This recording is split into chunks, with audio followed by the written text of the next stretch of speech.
Kathryn, I want to ask you about this war. I'm calling it a war on small businesses, in part to what you just heard with the senator. We've got massive money printing, right? $1 trillion is spending, all that pushing prices up through the roof. You see the inflation data today. The administration paying people not to work. They're luring workers who may otherwise work for small businesses. Soon, we're going to have higher taxes and more regulations. I think it's a war on small business. I want your assessment of it.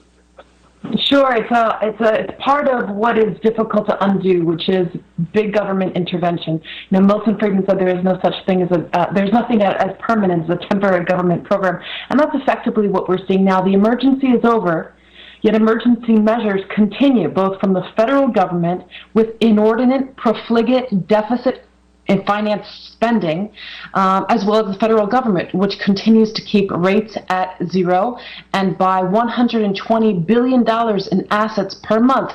So we're keeping the spigots turned on, Charles, at full force, despite a recovery which is unequivocally V-shaped in the U.S. economy. So it's a shame, and it just increases dependency on the government when you have people collecting, as Senator Scott said, unemployment benefits that create a disincentive to search and effectively find a job. What's your take on this morning, this CPI report? Is there a chance the market could be overreacting? Because, we know a couple things. That some of this is base effect. The fact that the entire country was shut down last year. We knew the year-over-year numbers would be pretty high. And then month over month might reflect this initial reflation, everyone going back to work kind of thing that may not be persistent. Your thoughts on where we are with inflation?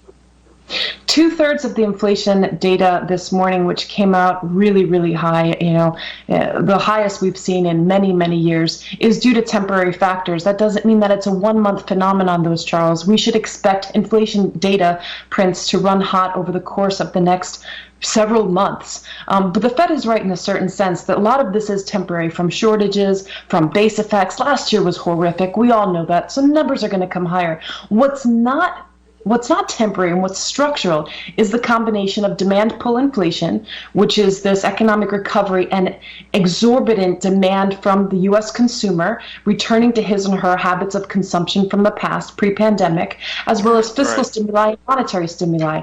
So certainly a portion of it is, Charles, but I think that structurally we need to position ourselves prudently in our portfolios for what is inevitable, which is inflation. I'm running low on time, but I do want to ask if you've made any adjustments this week, particularly after the CPI number, to your portfolio.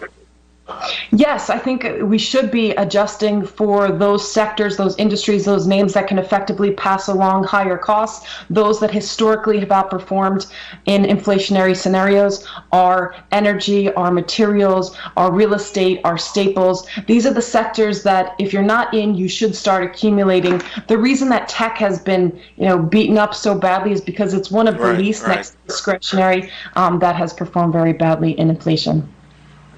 All right, folks, you heard it from one of the best. Those ain't the sexy sectors, but you kind of wish you were in them today. Kathryn, thank you very much. Appreciate it.